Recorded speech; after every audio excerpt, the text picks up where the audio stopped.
Going to show you the big don'ts of the Conan's wheel. One of the first mistakes that we see is the pickup height. You don't want to get it too low. Basically, it's in the bottom portion of your arms. That fatigues the arms, and chances are you'll lose it fairly fast. You don't want to pick it up too high. It might get dinged if it looks like a front squat, because you're not allowed to have it on your shoulders.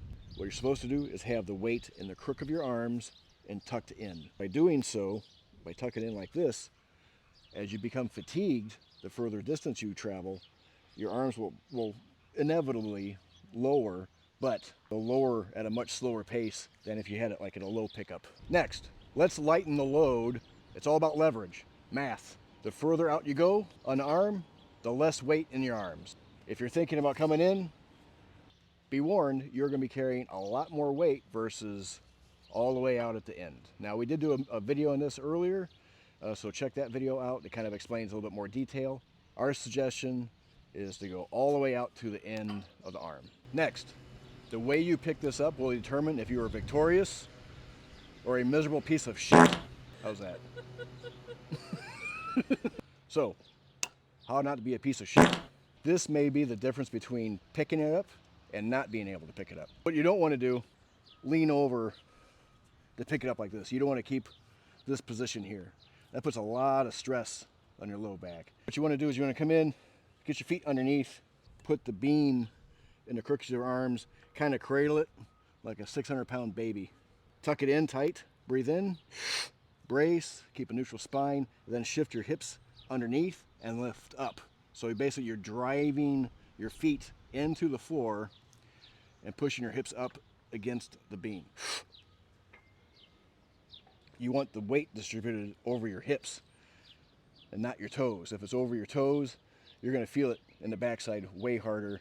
If it's over your hips, the weight is distributed more evenly, and you'll actually be able to carry it a further distance. A number of years ago, I was judging at a contest up north, and we had a Conan's wheel, and there was a young man. He was having a dickens of a time trying to lift the arm. He was leaning over it, terrible leverage. I stopped him and said, hey, look, you're not done. You can do this.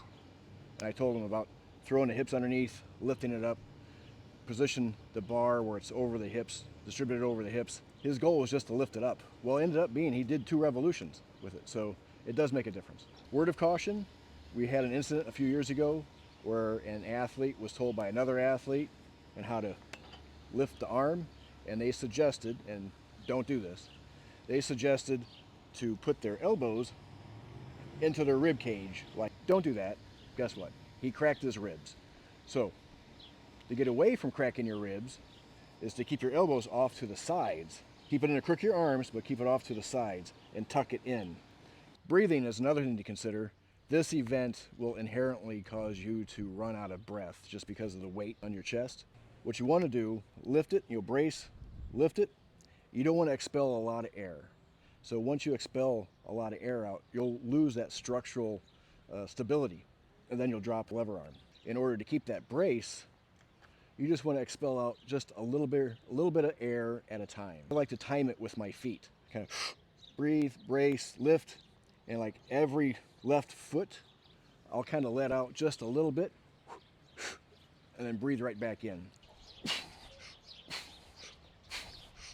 So this way you're getting a little bit of oxygen to the brain, but you're still keeping that braced structure. Consider leaning into the lever arm, not like this, just a little bit. So that creates a little bit more stability and control.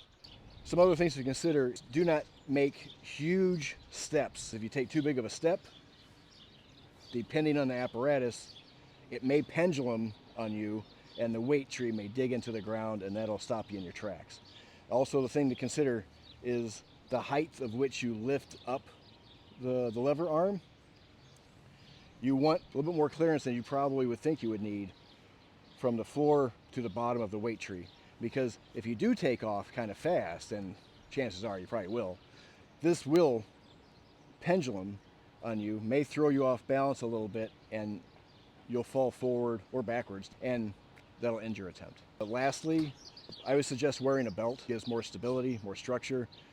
Normally, the rules will indicate that the buckle has to be to the back, because you cannot have a built-up structure or shelf to the front of you so you can rest the arm onto the belt. That's a big no-no. Can't do that. Whenever you're practicing this, say with a yoke or with an actual Conan's wheel, I highly suggest that you train it how you would compete and put the buckle to the back.